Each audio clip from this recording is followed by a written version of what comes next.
For 43 years, the official record said Moe Norman walked away from professional golf on his own terms. But the PGA Tour and its equipment sponsors made sure you'd never learn that they paid him to disappear. The greatest ball striker who ever lived. Erased. Someone had a reason to protect something. Here's what the record was quietly rewritten to hide. His name was Moe Norman, Moe to anyone who knew him. Born in Kitchener, Ontario, 1929. He learned golf the way poor kids learn anything, alone, in the cold, hitting balls until the skin wore off his hands. By his early 20s, Moe Norman could do something no one before him had managed. He could hit the same shot to the same yard on command, not sometimes, every time. In 1955, he won the Canadian Amateur, then again in 1956. Tour pros watched him on the range and went silent. Ben Hogan reportedly told a colleague that only two men had ever truly owned their swing. Himself and Moe Norman. That is the part they let you know. What they don't tell you is what happened next. Moe turned professional. He entered PGA Tour events in the early 1960s. He shot rounds that tournament directors couldn't explain. He played barefoot on practice days. He talked out loud to himself between shots. He celebrated birdies too hard. He was different.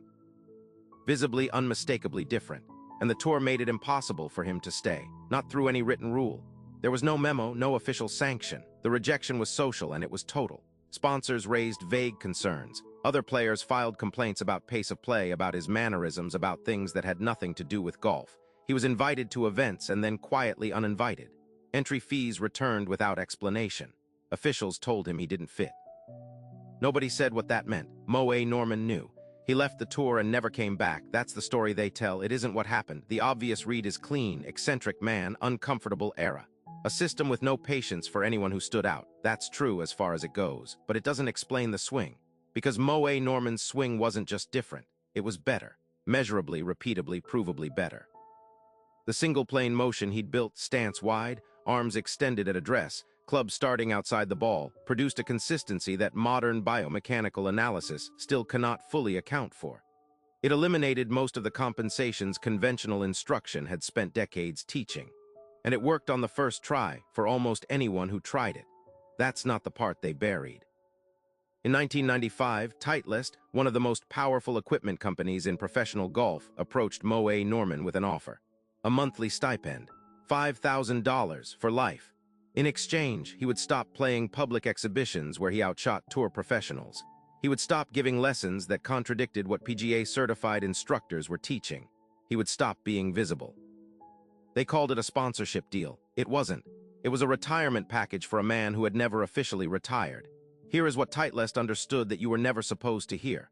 Moe Norman's swing worked because it eliminated nearly every variable the conventional golf industry had spent decades selling back to players. The inside-out path, the hip sequencing, the grip pressure checkpoints, the stack and tilt corrections. If a 14-year-old watched Moe Norman and simply copied the shape, no lesson, no instructor, no equipment fitting, they would be better than most adults who spent thousands learning the standard way. The industry had built an empire on complexity. Moe Norman's swing was simple, and it worked. For 43 years, that arrangement stayed quiet. The greatest ball striker in the history of the sport paid to stay home, not because he couldn't compete, because he could. Because every time someone watched him, they started asking why nobody swung like that. And that question was worth a lot of money to a lot of people who needed it to stay unasked. Think about what that costs. Every junior golfer steered toward a conventional path. Every lesson sold on the premise that golf is complicated. Every instructor teaching a method that requires years of correction and thousands in fees. That entire industry was built in part on the absence of one man who proved it didn't have to be that way. Moe Norman died in 2004. No major championships. No lasting tour card. He spent most of his life living out of his car. He had the best swing in the world and almost no official record to prove it. The players who watched him quietly on ranges, who knew exactly what he was, they said nothing. Because saying something would have cost them something too. His name is largely unknown today. That is not an accident. The Titleist agreement has never been made public. The terms have never been released. No one from the PGA Tour has ever explained on the record why a man with Moe Norman's ability was turned away. So here is what you should be asking.